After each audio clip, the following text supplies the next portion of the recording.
New York and on the new Hot 97 app. Ebro in the morning on Hot 97. Look, it's Ebro in the morning. It is Laura Stiles. It is Rosenberg. And it is Patrisse Cullors. Yes. How are you today? Give it up for Patrisse. I'm good. You've been on the program now. It's the second time. Yeah. Would you say she's a friend of the show yet? Because he's usually the friend of the show kind of evaluator. Second time. When was the last time? Last time was when she dropped her book, 90 days ago, yeah, maybe? like less than 3 months ago. I think the next time she comes in, Three. she gets Three is a charm. friend of the show.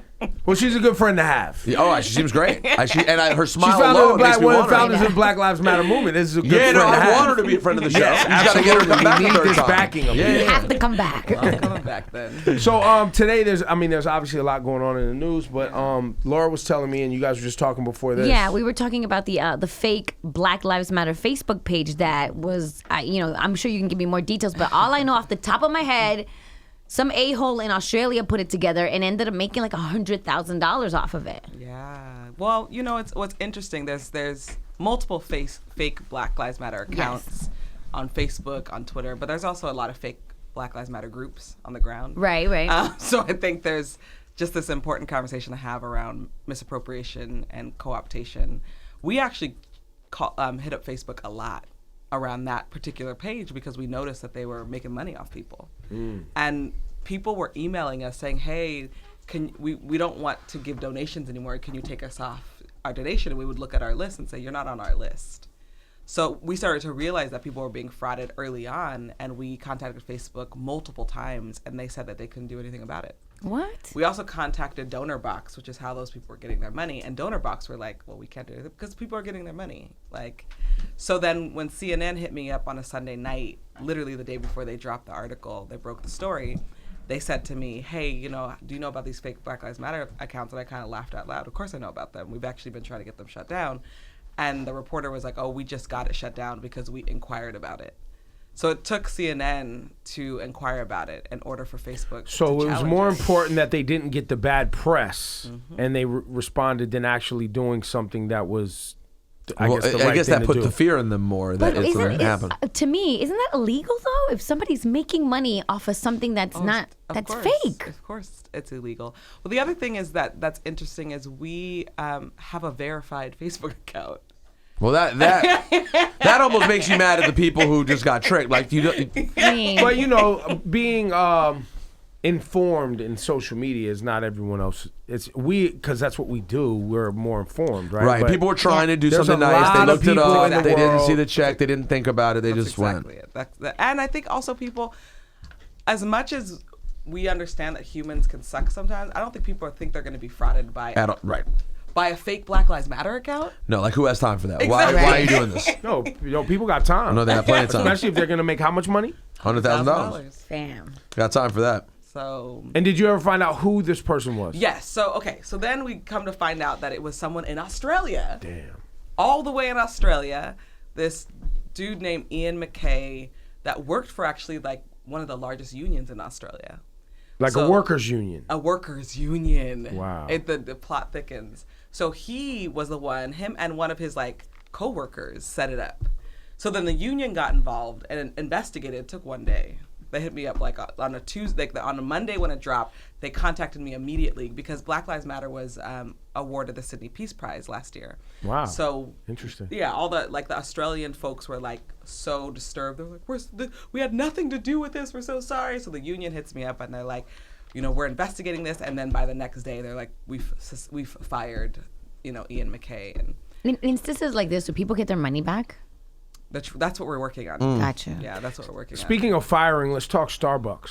Oh man. And the lady, I think it was a lady Store manager, manager who called the cops on two guys waiting on a friend. 2 minutes. They were only there for 2 minutes before she called the cops. Yeah. Have you heard the 911? I did not listen to the 911 audio because I was kind of over her Right. and the whole thing. So I didn't really need to hear how you called 911 because ultimately they got arrested. But what did they say in the 911 call? what did It they was say? y'all have to listen to it because it was so nonchalant. You could tell she had done it so many times. She calls 911 and she's like, "Hi, yeah, I have a issue. I have 2 customers who are refusing to buy something. I'm refusing to leave."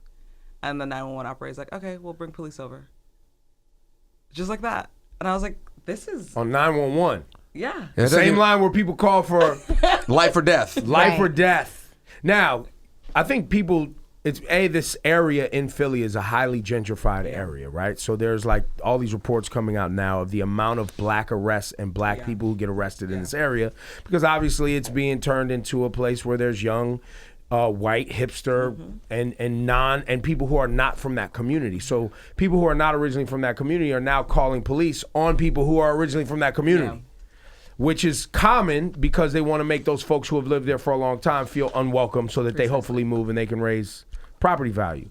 What did you say when you heard about it, and how do you feel about the whole boycott Starbucks thing? Okay, well, I'm gonna be honest. I don't think a boycotting of Starbucks makes sense.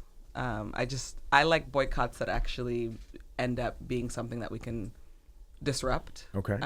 I don't know I don't know if Starbucks is the right target. That's basically what we said on this show. Yeah. We said sometimes you have to investigate the whole history of the company. They appear to be a pretty good company that had a really stupid employee. Not only that, they have 8,000 stores, or whatever the number is. More, I think. This is And one it's- individual At one store. Exactly. at a store in Philly. And then they responded really harshly by being, at least putting their And best foot I forward. would say fast. Yeah, and quickly too. I mean, Quick But do we is- think that they responded quickly because it went viral? of course. Yeah. Let's be clear. Yeah, It's of course. Social media Okay, pressure. yeah. I don't know if they would have responded that quickly. Hey, but to listen, be by the honest. way, for the record though, husbands change in their relationship when their wife finds them cheating on them. They don't just change like, I need to be better. So like that is why people change. Yeah. It's So- pressure. So Public so pressure. what do you think is a more like? Is there anything else right now that you currently think is a more worthwhile protest, for example? Yes. I'm thinking that major corporations should be investing in the communities that invest in them. So Starbucks should be offering money, not just, I think the two men should sue. I don't know what they're going to do. But I think Starbucks should be like doing something interesting like the Sacramento Kings are doing right now, right? Which is like, we're a major corporation. We make money being in this neighborhood, so let's give back to the neighborhood. And I think that should be the focus. And I think that could be an interesting campaign and demand. And I think Starbucks would do it. The CEO seems reasonable. He must have some really good publicists. Let's be clear. Like, he's been sharp as hell. But I think there's something in there monetarily that the community can get from Starbucks. I wonder if that's a similar path that Ibra, we've speculated on this being sort of the behind the scenes, but I wonder if even with like the NFL anthem protest, is if that's exactly what the goal should have been. Yes. It should have been. We It want would've the been teams easy. to specifically It would have been respond. easy. It would have been easy for them to go, hey, this is what's important to the guys who risk their Exactly. brains and Exactly. bodies every day. Exactly. Well, it would have given the owners then an answer to making them stop kneeling. Like, oh, we'll make you stop kneeling. What do you want? We want money for the community. Well, okay, I don't know we'll if do that. it. I don't know if that would have worked. It wouldn't have been quid pro quo, because I don't think that would have worked, because they weren't kneeling to get money. Yeah. The kneeling didn't happen because Yeah, we true, want you true, to true. give. Yeah. The kneeling Kneeling's didn't have for- anything to do about the NFL. Right, Yeah. that's the thing. The It kneeling wasn't was about you. It was about where I'm from and the things that I'm being affected by, and I'm using my platform But to a lo- create a conversation. Right. A That's lot true. of people did, it didn't go viral on the internet, but that was a conversation that people were interested in having with NFL owners. Yes. Like, It's still Invest. happening. People Yeah. and NFL players were trying to have that yeah, conversation, but it wasn't. and it fell apart. Do you?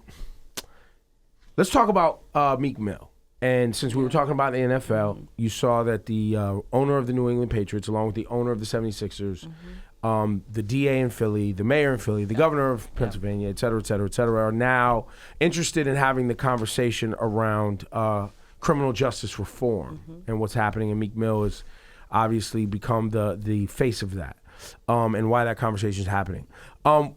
Whether it's genuine or not, whether or not they actually care or not, is one conversation. But are you happy to see individuals at this level wanting to at least engage? Yeah, and I think the DA in Philly, Larry Krasner, I think that's how you pronounce it, he is killing the game right now. Well, he's new. He's new, and he fired like dozens of people the Yes. minute he got in, which is huge. But he was put in office by a lot of this grassroots movement course, of we put him in district. office. Yeah. And I think he is changing the shape of what district attorneys should be doing.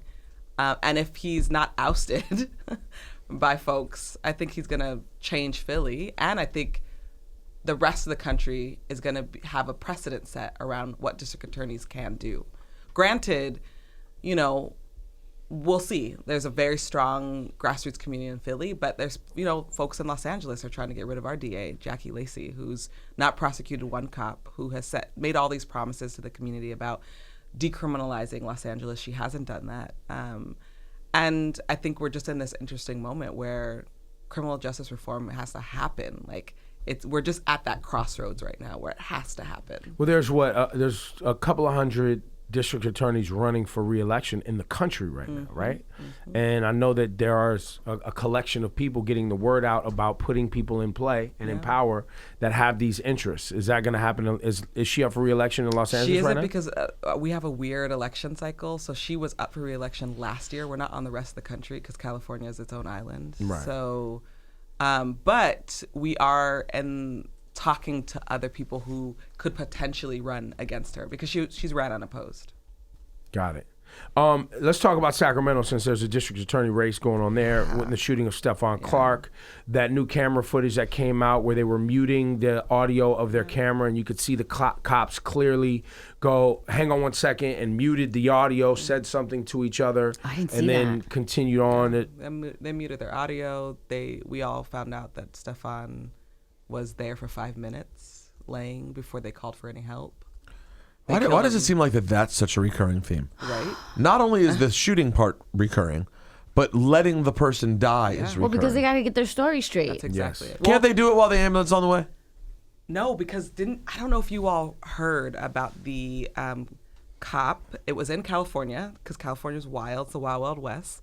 That said, it is cheaper to kill Yes, I read that. a human being Yes. Yes. than it is to wound them. Right? Of course, yeah. It's cheaper for them. Yeah. And so, yes, they're gonna let them die. It's part of Because the they Well, would pay for their and also rehabilitation and policy. care. That's why policy is shoot to kill, right? I mean, Exactly. they That's wouldn't say exactly that, right. but Yes. Once they they're would say shooting. shoot to kill is to protect themselves. That's exactly it.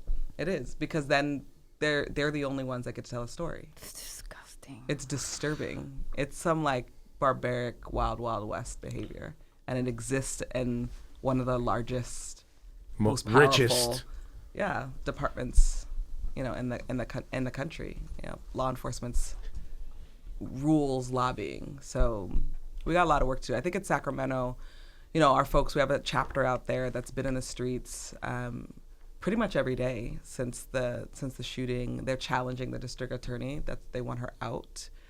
She received donations From the police. Police union? from the police union right after. I heard that. Yeah, right after. Right after. Well, listen, Just so you know, here you go. Yeah. it seems like it seems like in this last 5 years or whatever it's been since everything started to take shape, seems like people are now really figuring out the political action now. Definitely. That's where we're going, right?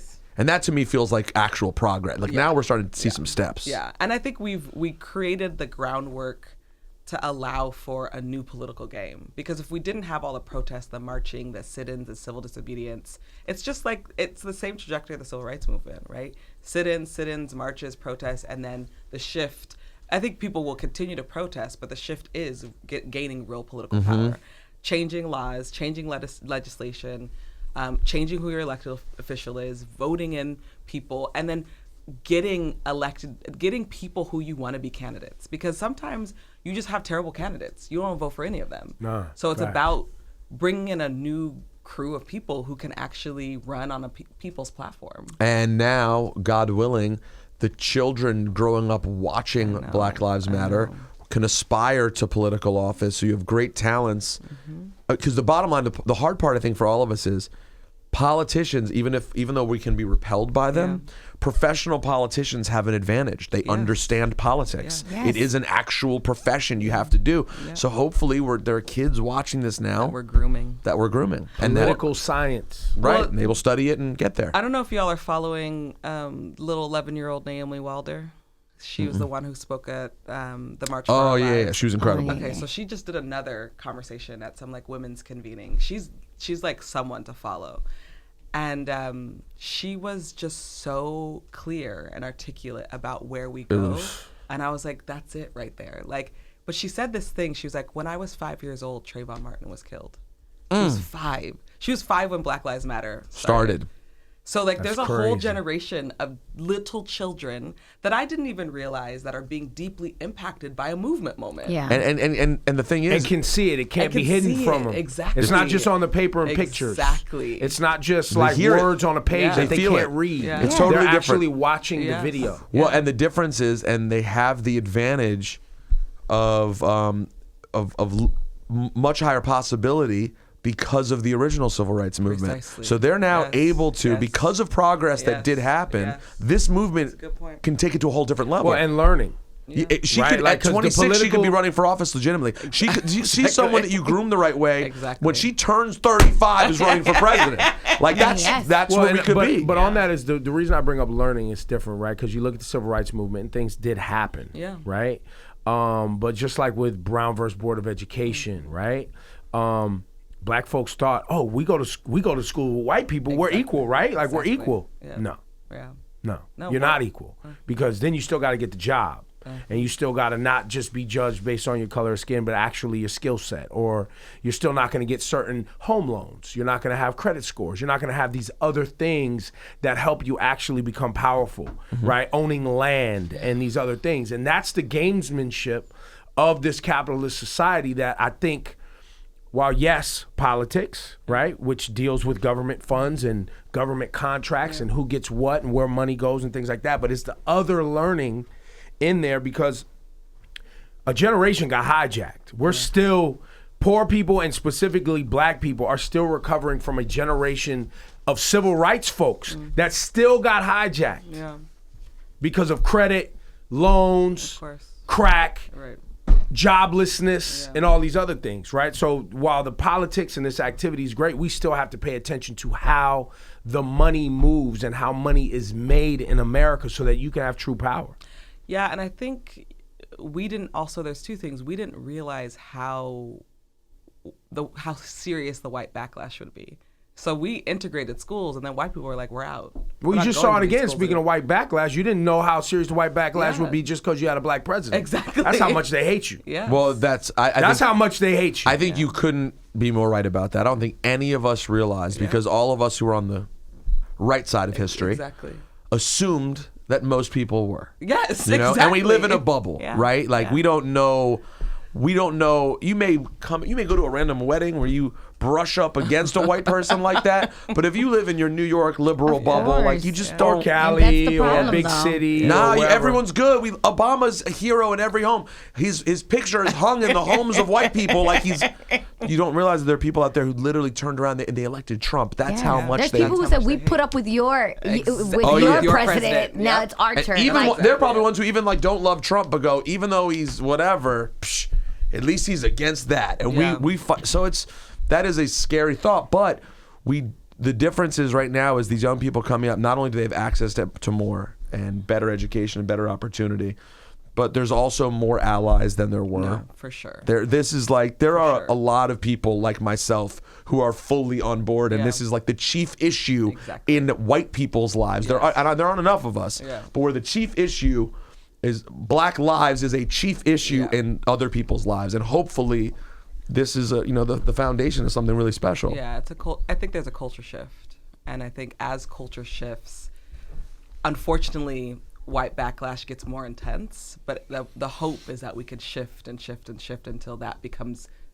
marginal and in a real way. Well, in the movie when you're killing, they're killing the bad guy in the movie, like when Freddy's dying at the end, and you see he gets that one last. That's what we're dealing with. This is the black backlash. Like the body's already cut in half, it's dead. but the head and It's the arms dead. go. Ah! Guys, we know it's dead. They know they're dead. That is true. These white racists are dead, and this is the last. Trump is that's them it. gripping Yes. the war, and we're like, no, we're gonna cut you. Boom. That's real talk. That's real talk. Patrisse, it's always great to see you. Anything else? I know you're working on some other things right now that we need to cover. Yeah, before the we get one up out thing of that here. I think just around the political process in Los Angeles, we're working on a local initiative. So folks who watch this in Los Angeles sign our petition to gather 150,000 signatures to get subpoena power and investigative power for our Civilian Oversight Commission, as well as having our Civilian Oversight Commission actually do a report looking at alternatives to incarceration, because our county is trying to build a $3.5 billion jail right now. And we know who's going to end up in those jails. So we are on a mission to stop that jail plan and to move that money into alternatives. And there's a movement on the ground in LA County that's killing the game right now. I'm really proud of folks. Very dope. And how can people follow you and get more information? I'm on Instagram at OSOPE Patrisse. I spell my name Patrisse. I'm going to follow you. What is it? OSOPE Patrisse. There you go. Yep. I see you. See, it's the blue check. Don't go the other one. Better follow me back. Yes, I will. Damn, that's how you hit her? No, that's how she hit me.